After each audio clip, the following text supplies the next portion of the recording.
بسم اللہ الرحمن الرحیم، الحمدللہ۔ ہمارا کنز التقویٰ کا سبق جاری و ساری ہے اور ہم کتاب الحج پڑھ رہے ہیں۔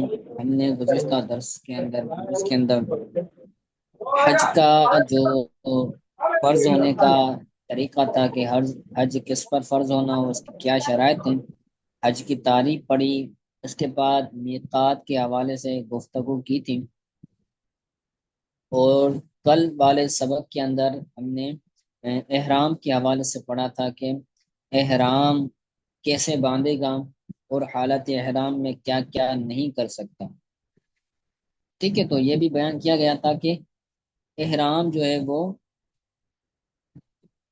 دو کپڑوں کا نام نہیں ہے، بلکہ احرام جو مخصوص وقت کے اندر لگنے والی پابندیاں ہیں، چیزوں سے رکنے کا نام احرام ہے۔ حالت احرام میں کچھ کام نہیں کرنے ہوتے نا، تو ان کاموں سے رک جانے کا نام احرام ہے۔ ٹھیک ہے،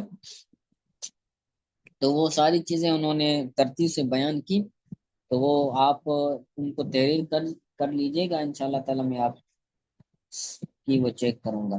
آگے آج وہ چیزیں پڑھیں گے کہ جو حالت احرام میں بندہ کر سکتا ہے۔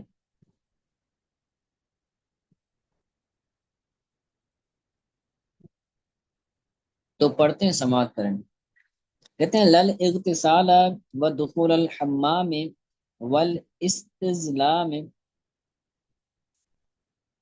والاستزلال بالبیت والمحمل، نہ کہ غسل کرنے، یعنی غسل کرنے سے وہ رکے گا نہیں، غسل کر سکتا ہے، حالت احرام میں غسل کر سکتا ہے، وہ دخول الحمام میں اور بیت الخلاء میں داخل ہو سکتا ہے،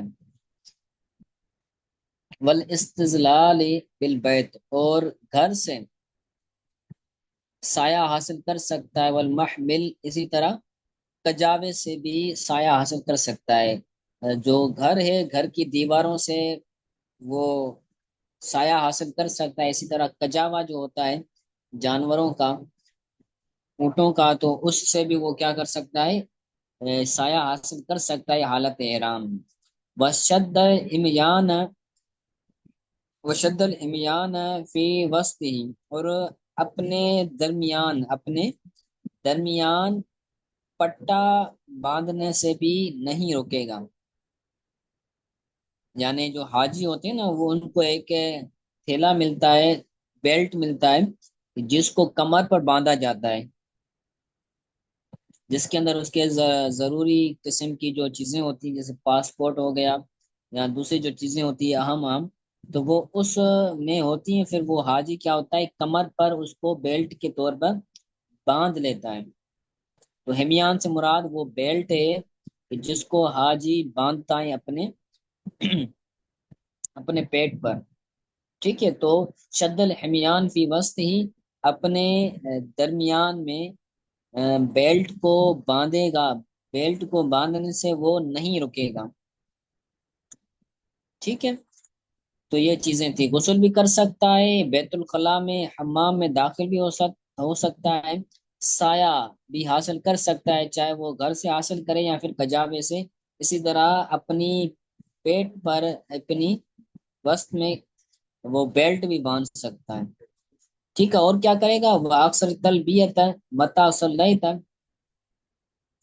اور تم تلبیہ کو کثرت سے پڑھو، وہ اکثر تلبیت ہے، یہ پہلے عمل ہے، اکثر کثرت سے پڑھو، التلبیت تلبیہ متا صلیت، جب تم نماز پڑھو، یعنی نماز پڑھنے کے بعد تم نماز کے اندر نہ پڑھو، نماز کے علاوہ جتنی تلبیہ پڑھنا چاہو تلبیہ کثرت سے پڑھو، یہ بہت بڑی حاجوں کے لیے عبادت ہے۔ ٹھیک ہے،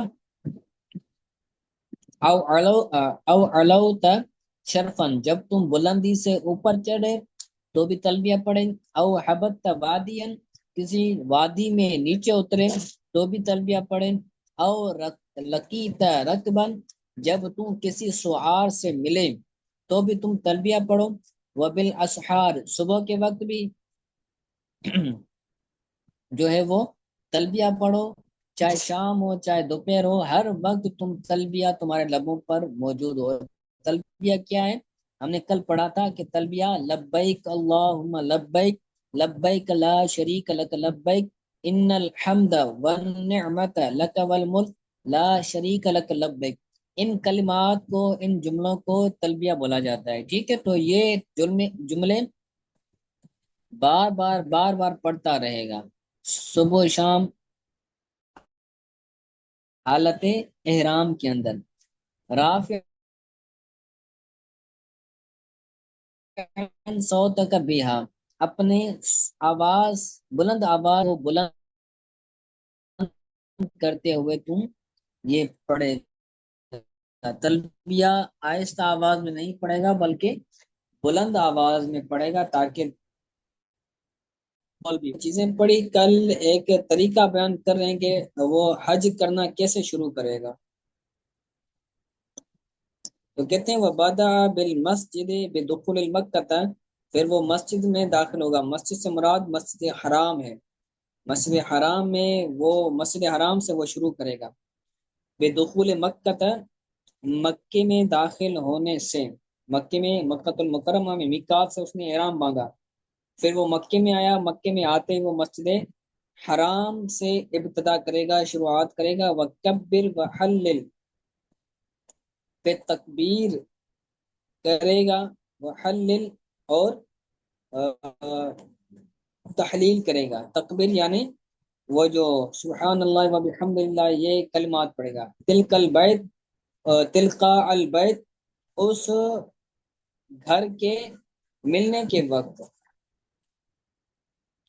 یعنی جب اس بیت اللہ میں، اس کعبۃ اللہ شریف میں وہ آیا، تو اس وقت وہ تحلیل بھی پڑھے گا، سبحان اللہ و بحمدہ سبحان اللہ العظیم بھی پڑھے گا، تکبیر بھی کہے گا، اللہ اکبر یہ والی چیزیں بھی پڑھے گا، ٹھیک ہے؟ پھر کیا کرے گا؟ ثم استقبال الحجرۃ الاسود، پھر حجر اسود کی سیدھ میں کھڑا ہوگا، حجر اسود کے پاس آ جائے گا، یا دور ہے تو پھر اس کی سیدھ میں کرے گا، مکبرن محللن، تکبیر کہتے ہوئے اور تحلیل کہتے ہوئے، مستلیمن بلا ایذائن، استماع کرتے ہوئے بغیر تکلیف کے، ٹھیک ہے؟ تو یہ ایک لمبا طریقہ ہے، تو انشاءاللہ تعالی اس کو ہم کل ڈیٹیل سے پڑھیں گے، یعنی حج کا طریقہ۔ باقی جو آج ہم نے چیزیں پڑھی تو اس کو آپ اچھی طرح سے یاد کیجیے گا، تو انشاءاللہ تعالی آگے پھر کل تفصیل سے یہ جو حج کے ابحاث ہیں، حج کی شروعات ہے وہ کیسے کرے گا، کہاں پر کیا کرے گا، صفا مروہ میں کیسے جائے گا، بیت اللہ میں کیا کرے گا، تو انشاءاللہ تعالی یہ ساری چیزیں کل